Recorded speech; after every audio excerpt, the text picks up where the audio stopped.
बच्चे होंगे, मैं भी ठीक हूँ और मेरे बच्चे भी ठीक है। आज का वीडियो बहुत ही ज़्यादा इंपॉर्टेंट है, बहुत इंपॉर्टेंट टॉपिक पर बात करने वाले, इसलिए वीडियो को एंड तक देखिएगा। और प्लीज़ एक रिक्वेस्ट है मेरी आपसे कि वीडियो को स्किप मत कीजिएगा, क्योंकि क्या होता है कि आप पूरी बात समझ नहीं पाते हो, फिर गलत कमेंट करने लग जाते हो। इसलिए पूरा वीडियो देखना, तभी आपके समझ में सारी बात आएगी, वरना ऐसा होगा कि दो गलती मेरी नज़र आएंगी, दो गलती किसी और की नज़र आएंगी। क्योंकि आज मैं बात करने वाली हूँ अपने पति के बारे में, जैसा कि आप लोग चाहते हो, बहुत टाइम से कह रहे हो कि दी अपने पति के बारे में बताओ, अपने पति के बारे में कुछ भी नहीं बताती। तो आज मैं बताऊंगी अपने पति के बारे में। सबसे पहले तो जो है मैं आपको बताऊं कि अभी जैसे कि करवा चौथ आने वाला है, करवा चौथ में अब टाइम नहीं है ना, तो मैं इस समय बहुत ही ज़्यादा असमंजस में हूँ कि मैं सोच रही हूँ मैं करवा चौथ का व्रत रखूँ या नहीं रखूँ। सब लोग शॉपिंग कर रहे हैं करवा चौथ की, मार्केट सजा हुआ है। पता है मैं ना कई दिन हो गए हैं मार्केट नहीं गई हूँ, सब्जी घर में ख़त्म हो गई, मैं फिर भी सब्जी लेने नहीं जा रही हूँ। क्यों नहीं जा रही हूँ? क्योंकि मार्केट में वही सब चल रहा है, करवा चौथ की शॉपिंग, करवा चौथ के से रिलेटेड बहुत सारे सामान, मतलब दिख ही जाता है मार्केट में, घुसते ही पता चल जाता है कि जो भी त्योहार होता है ना उसकी जो है जो डेकोरेशन हो रखी होती है वहाँ पे, और उसी से रिलेटेड जो है सामान बिक रहे होते हैं। तो इसी वजह से मैं नहीं गई कि मेरा दिल दुखेगा, मैं जब भी मार्केट जाऊंगी मैं देखूंगी ये सारी चीज़ें। और मैं पूरी तरह से डिसाइड नहीं कर पा रही हूँ कि मैं करवा चौथ का व्रत रखूँ या नहीं रखूँ। कभी तो मतलब जब मुझे गुस्सा आता है और ये सारी चीज़ें जब मैं याद करती हूँ जो मेरे साथ हो रही हैं, और इतने टाइम से मैं ये सारी चीज़ें जो है झेल रही हूँ, फेस कर रही हूँ अकेले, तो मेरा मन कहता है कि नहीं, करवा चौथ का व्रत मत रख। और फिर एक तरफ सोचती हूँ कि इतने सालों से जो है रिश्ता है, इस रिश्ते में मैं अभी बंधी हुई हूँ, अभी इस रिश्ते से मैं आज़ाद नहीं हुई हूँ पूरी तरह से। तो मैं जो मेरा एक पत्नी धर्म है मैं वो निभाऊँ, जो मेरा फ़र्ज़ है ये सारी चीज़ें मैं करूँ। तो इसलिए एक मेरा मन कह रहा है कि चलो मैं व्रत रख लेती हूँ। लेकिन अब मैं क्या ही बताऊँ, मैं अपने मन स्थिति जो है अभी मेरी क्या मनोस्थिति चल रही है, बहुत ही टिपिकल है इस समय आपके साथ ना, मैं शब्दों में बयान नहीं कर सकती हूँ अब अभी उस चीज़ को। तो मैं आपको बताऊंगी कि मैंने ना, जैसे कि आप लोगों ने टाइटल थंबनेल देख लिया होगा कि मैंने करवा चौथ का व्रत जो है क्यों तोड़ दिया था और क्यों मैंने अपने आप को विधवा मान लिया था। तो आज मैं इस बात को आप लोगों के साथ जो है शेयर कर रही हूँ, किसी के साथ शेयर नहीं किया अभी तक, और आज कर रही हूँ तो डायरेक्ट आपके सामने, क्योंकि मेरे ऊपर बहुत सारे बोझ हैं, मैं सब उतार देना चाहती हूँ। मैं एकदम चाहती हूँ कि मैं बिल्कुल हल्का फील करूँ, और जितनी भी सारी चीज़ें ना सबसे मैं आज़ाद फ्री हो जाऊँ बिल्कुल, जितनी भी टेंशन है, और मैं अपने बच्चों के साथ फिर खुश रहूँ, बस यही चाहती हूँ मैं। तो क्या हुआ था कि आज से 2.5 साल पहले की बात है, मैं राजस्थान में रहती थी। मैं अकेली नहीं रहती थी, परिवार के साथ में रहती थी। तो हम लोग वहाँ से राजस्थान से यहाँ पे आए थे यूपी। तो वहाँ मेरे हस्बैंड कुछ टाइम उन्होंने जॉब की थी, फिर उसके बाद उन्होंने जॉब छोड़ दी। जॉब क्यों छोड़ी थी उसका भी रीज़न था, वो मैं किसी और वीडियो में आप लोगों को बताऊंगी। तो इन्होंने मुझसे कहा था कि मैं जॉब छोड़ रहा हूँ और एप्लीकेशन दे रहा हूँ, रिजाइन दे रहा हूँ उसका जॉब से। मैं कि जैसे आपकी छवि, आपको जो ठीक लग रहा है देख लो, है ना। कुछ इन्होंने मुझे रीज़न बताए थे कि इस वजह से मैं कर रहा हूँ।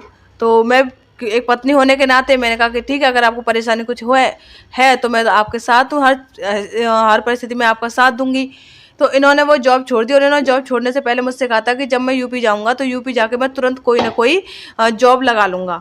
तो फिर हम यूपी आए, यूपी में आने के बाद में मैं चली गई अपने घर, यानी कि मायके। और वहाँ जाने के बाद में इन्होंने मेरी कोई बात नहीं पूछी, ना कोई कॉल किया, ना कोई मैसेज किया। मैं कॉल करती तो फ़ोन नहीं उठाते थे, और ना ही मैसेज का रिप्लाई करते थे। और जबकि मैंने घर वालों को बताया नहीं था, अपने मायके वालों को, कि इन्होंने जॉब छोड़ दी है। मैंने ये वाली बात छुपा के रखी थी, क्योंकि मैं इनकी इमेज नहीं ख़राब करना चाह रही थी अपने मायके में। इस वजह से मैंने ये सारी बातें छुपा के रखी। मैंने कहा अभी जॉब छूटी है, कल को कर लेंगे, तो कम से कम इनकी इमेज तो बनी रहेगी। लेकिन इन्होंने मेरे लिए बिल्कुल भी नहीं सोचा। इन्होंने मुझे मायके में छोड़ दिया। 10 दिन हो गए, 15 दिन हो गए, मैंने घर में बताया नहीं था कि मैं कितने दिन रुकूंगी या मैं क्यों आई हूँ। मैंने बस यही कहा कि इनका ट्रांसफ़र हो गया है, जबकि ट्रांसफ़र नहीं हुआ था इनका, ये जॉब छोड़ कर आए थे। मैंने कहा था इनका ट्रांसफ़र हो गया, लेकिन जगह का हमें पता नहीं था, कहाँ शिफ्ट होंगे हम लोग वहाँ राजस्थान से आने के बाद में। तो मथुरा का भी नहीं पता था। तो 2-3 जगह का नाम मैंने ऐसे अंदाज से घर में बता दिया था कि मम्मी ऐसे 3-4 जगह का नाम, शहरों का नाम लेके, मम्मी यहाँ पे किसी भी जगह पे जो है ट्रांसफ़र हो सकता है इनका, तो इनके ऊपर है, ये जो सिटी सिलेक्ट करेंगे उसी में जो है जॉब ज्वाइन कर लेंगे। तो ऐसे ही करके 10 दिन गुजर गए, 15 दिन गुजर गए। मुझे टेंशन होने लगी कि मैं घर में क्या जवाब दूंगी, अगर घर वाले पूछेंगे तो इतने दिन हो गए कि क्या हुआ, कहाँ जॉब ज्वाइन कर रहे हो, कहाँ नहीं कर रहे हो, कहाँ ट्रांसफ़र हुआ। मुझे ये सारे सवाल जो है परेशान करने लगे। फिर मैं इनको कॉल करने लगी कि जो है कोई तो जवाब दो, लेकिन ये कॉल पे कोई जवाब नहीं देते थे, फ़ोन तक नहीं उठाते थे, मैसेज करती मैसेज का जवाब नहीं देते। तो मुझे और भी ज़्यादा टेंशन होने लगी कि क्या होगा क्या नहीं होगा, मैं क्या घर में जवाब दूँगी। फिर मैंने स्ट्रिक्टली इनको मैसेज डाले फिर कि मैं अगर जवाब नहीं दोगे तो मैं जो है ऐसे करूँगी, फिर वैसे करूँगी। मतलब स्ट्रिक्टली से मतलब है, मैंने कहा कि तुम मुझे जवाब क्यों नहीं दे रहे हो, कम से कम मैसेज में तो कुछ बता ही सकते हो। तो तब जाके इन्होंने मेरे मैसेज का जवाब दिया बहुत ज़्यादा कहने पर। और इन्होंने कहा कि ठीक है, मैं 2-4 दिन में मथुरा में कमरा देख लूँगा। इन्होंने मथुरा में फिर जो है 2-4 दिन में नहीं, 10-15 दिन उन्होंने कमरे में देखने में लगा लिए। यानी कि मुझे 1 डेढ़ महीना मुझे अपने घर पे ही हो गया रहते-रहते, यानी कि मायके में। गुड़िया थी नहीं, मैं उस टाइम पे प्रेग्नेंट थी 2 महीने की। 2 महीने की प्रेग्नेंट थी उस टाइम पे। और फिर जब मैं मथुरा आई तो फिर मैं 3 महीने की प्रेग्नेंट थी। मथुरा में जब मैं नई-नई शिफ्ट हुई थी, मैं शिफ्ट हुई थी डैम्पियर में, जहाँ डैम्पियर पड़ता है ना बस स्टैंड के पास में। और आप लोगों को पता ही है कि प्रेगनेंसी में कितने हार्मोन्स चेंज होते हैं, ऊपर नीचे हो जो है हार्मोन्स होते ही रहते हैं। मैं इतना, मेरा स्वभाव चिड़चिड़ा हो गया था और उस टाइम पे इतनी टेंशन मुझे दी जा रही थी, इतनी टेंशन दी जा रही थी। मैं फिर भी सारी चीज़ों को हैंडल कर रही थी कि चलो कोई नहीं, सारी चीज़ें मैनेज हो जाए हो जाए। हम लोग ऐसे तैसे मथुरा में शिफ्ट हो गए। मथुरा में जो रूम लिया वो इतना बेकार था, बहुत छोटा सा रूम, उसी में टॉयलेट और बाथरूम अटैच थे, जो हर वक्त स्मेल आती थी। रात को, ज़्यादातर रात को आती थी जब सोते थे, तो ज़मीन पे ही सोते थे। वहाँ पे ना चारपाई थी ना कुछ और भी था, तो चटाई हमने ले ली थी, चटाई पे जो है हम लोग सो जाते थे। क्यूटी था साथ में, बस गुड़िया तो थी नहीं, तो मैं प्रेग्नेंट थी। तो ऐसे करके, और रात में बहुत स्मेल आती थी। चलो खैर उस बात को छोड़ो, ये तो एक स्ट्रगलिंग टाइम है, मैं उसकी बात नहीं कर रही हूँ। मैं अभी मेन बात पे आती हूँ कि मैंने करवा चौथ का व्रत क्यों तोड़ा था और क्या हुआ था उस दिन ऐसा कि मैंने अपने आप को विधवा मान लिया था। ऐसा हुआ था कि जो कांतर होती है ना, आप लोग जानते होंगे कांतर, जिसके बहुत सारे डंक होते हैं। डंक नहीं, डंक तो 2 ही होते हैं शायद, पंजे वंजे जो भी कहते हैं, खैर आप लोग जानते होंगे कांतर क्या होती है। तो वो कांतर निकल आई थी बहुत बड़ी, और दोपहर का टाइम था, करवा चौथ का दिन था। और देखो जो बात है वो वही बताऊंगी मैं। ऐसा नहीं है कि मैं सिर्फ और सिर्फ अपनी अच्छाई बताऊं और सामने वाले बंदे की जो है कमियां ही बताऊं। अगर उसके अंदर भी अच्छाई है तो वो अच्छाई भी मैं आपको बताऊंगी। करवा चौथ का व्रत सिर्फ मैंने ही नहीं रखा था, उन्होंने भी रखा था। और शुरू से ही, जब से मैंने पहला करवा चौथ का व्रत रखा था, तब से वो मेरे साथ करवा चौथ का व्रत रखते आ रहे हैं। एक भी कभी भी ऐसा नहीं हुआ कि मैंने करवा चौथ का व्रत रखा हो और उन्होंने नहीं रखा हो, जबकि मैं हमेशा से उनको मना करती थी। पहले दिन, पहली बार से मैंने उनको मना किया था कि नहीं आप व्रत मत रखो, मैं ही रखूंगी बस, ये तो औरतों के लिए व्रत होते हैं, पति के लिए पत्नियां व्रत रखती हैं, तो आप क्यों रख रहे हो व्रत। मैं हमेशा मना करती थी क्योंकि उनको व्रत वगैरह रखने की आदत नहीं थी, लेकिन वो नहीं मानते थे, रखते थे व्रत। तो मुझे चलो फिर बाद में रियलाइज होता था कि चलो मुझसे प्यार करते हैं इसलिए रखते हैं ये व्रत।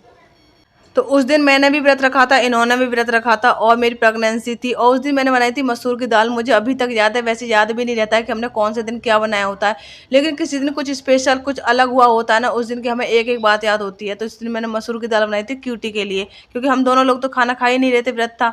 तो क्यूटी के लिए मैंने बनाई थी मसूर की दाल और रोटियाँ बनाई थी।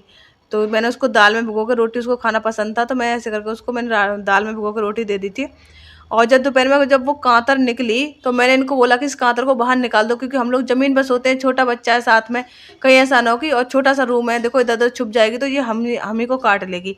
ठीक है, अब ये उसको नहीं निकाल रहे थे, धीरे धीरे कपड़े पहनने लगे, धीरे धीरे मतलब अपना ही अपने उसमें लगे हुए थे, उस कांतर को नहीं निकाल रहे। मैंने थोड़ा सा ये कह दिया कि उसको जल्दी निकाल दो वरना ये कहीं छुप जाएगी कमरे में, है ना।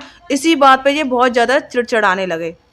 और बात में ऐसी कोई बात नहीं थी, सिर्फ कांतर को निकालने की बात थी। और ये इनको पता नहीं क्या हो गया, और सब कुछ ठीक ठाक था, और ये अचानक से हाइपर होते चले गए, हाइपर होते चले गए, और इन्होंने बिना बात के ही जो है झगड़ा कर लिया। कांतर वातर को तो निकाला नहीं, और कांतर जो है बाथरूम में छुप गई। तो मैंने कहा देखो मैं पहले ही कह रही थी ये जो है कांतर छुप जाएगी कहीं, और ये छुप ही गई। अब ये रात में निकल के आएगी, जब कभी भी निकली हमें नहीं पता चला, काट लिया, बच्चे बच्चे से चिपक गई, तो फिर क्या होगा, ऐसे करके। और उस दिन इतना झगड़ा हो गया, इसी छोटी सी बात पे इतना झगड़ा हो गया, बहुत ज़्यादा। इन्होंने क्या किया कि अपने आप बैग निकाला और बैग में कपड़े भरे, जैसे औरतें कपड़े भरती हैं ना, पत्नियां जो होती हैं गुस्सा हो जाती हैं, बैग तैयार कर लेती हैं, अपने मायके चल देती हैं। तो इन्होंने ऐसे ही किया, अपना बैग तैयार किया और जो है बोले कि मैं तो जा रहा हूँ अपने घर। हाँ, मैंने भी इनको कोई जवाब नहीं दिया कि जा रहे हैं कि नहीं जा रहे, मैंने कुछ नहीं बोला। और ये घर से निकल गए, और जैसे ये घर से निकल गए ना, मुझे इतना रोना आया, मैं इतना रोई बहुत ज़्यादा, मैं रोती रही बहुत देर तक।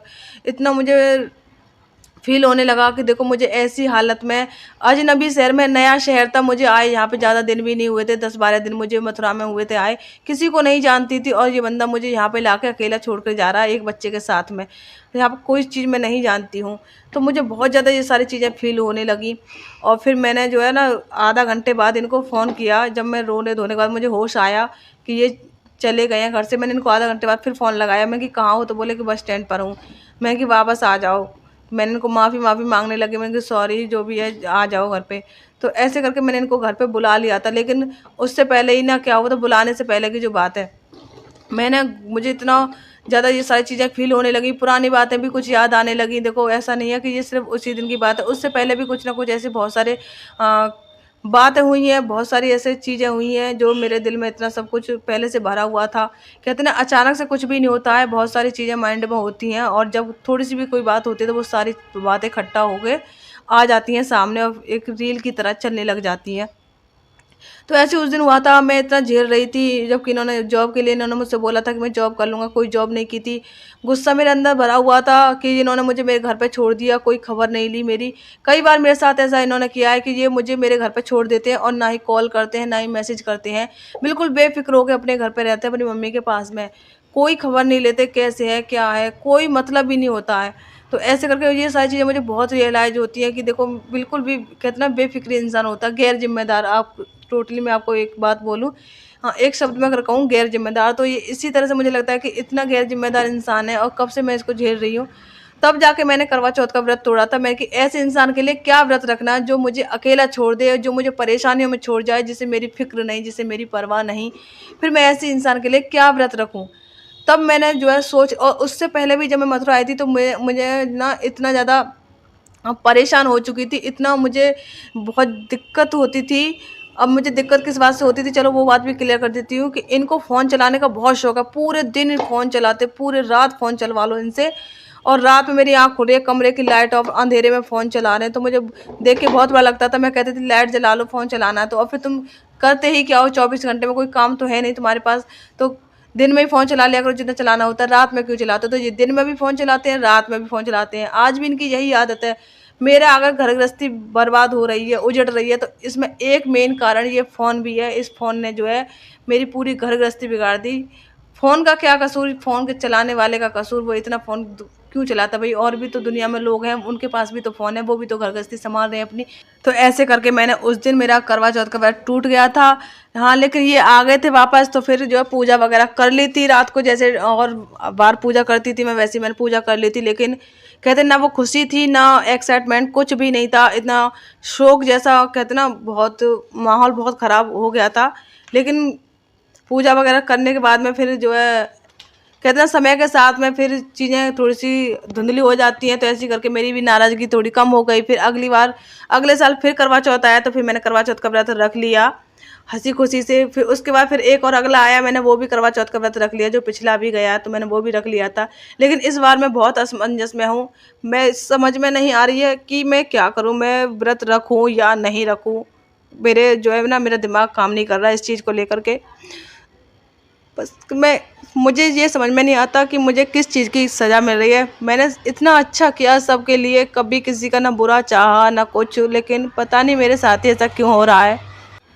प्लीज़ दोस्तों, अब आप ही लोग मेरी हेल्प करो, आप मुझे सही सलाह दो, क्योंकि मेरा दिमाग तो काम कर नहीं रहा है कि मैं क्या करूं, मुझे व्रत रखना चाहिए या नहीं रखना चाहिए। अगर मैं अपने दिल की बात आप लोगों को बताऊं ना, तो मैं सच्ची बता रही, मेरे अंतरात्मा है ना बिल्कुल मना कर रही है कि बिल्कुल भी करवा चौथ का व्रत मत रख, ना कुछ करना। मैंने इसी वजह से कोई तैयारी की है, मैंने कुछ भी नहीं किया है, ना मैं कुछ खरीद के लाई हूं, ना मैंने कोई पूजा का सामान खरीदा है, क्योंकि मेरे अंदर से आवाज़ ही नहीं आ रही है कि मैं व्रत रखूं। समझ में नहीं आ रहा किसके लिए रखूं, उसके लिए जिसे मेरी कदर नहीं, बच्चों की परवाह नहीं, कोई मतलब नहीं, सारी चीज़ें सब मेरे ऊपर छोड़ दी हैं। मैं कैसे जी रही हूँ, कैसे क्या कर रही हूँ, जब मतलब भी नहीं है, तो फिर मैं क्यों रखूँ व्रत? क्या करूँगी व्रत रख करके? बहुत ज़्यादा मेरा दिल दुखी होता है जब मैं इन बातों को सोचती हूँ तो। खैर, बस मैं ना आप लोगों को यही बताना चाह रही थी, क्योंकि फिर आप लोग, अगर मैंने व्रत नहीं रखा तो फिर आप लोग कहोगे कि व्रत क्यों नहीं रखा, अरे पति है तो व्रत तो रखना चाहिए था। अब आप लोगों को जो सही लग रहा हो, आप लोग कमेंट करके मुझे बता देना ज़रूर। तो अभी तो अब मेरे पास शब्द नहीं है सच्ची बताऊं कहने के लिए कि अब मैं आप लोगों से क्या कहूं क्या नहीं कहूं। जो बात थी मैंने आप लोगों को बता दी है, और जो बातें अभी रह गई हैं वो भी मैं आगे आप लोगों को जैसे ही वक्त आएगा वैसे ही बताती रहूंगी। तो चलिए फ्रेंड्स, फिर मैं ये वीडियो यहीं पे एंड करती हूँ। वीडियो पसंद हो तो लाइक कमेंट चैनल को सब्सक्राइब कर देना। राधे राधे, जय श्री कृष्णा।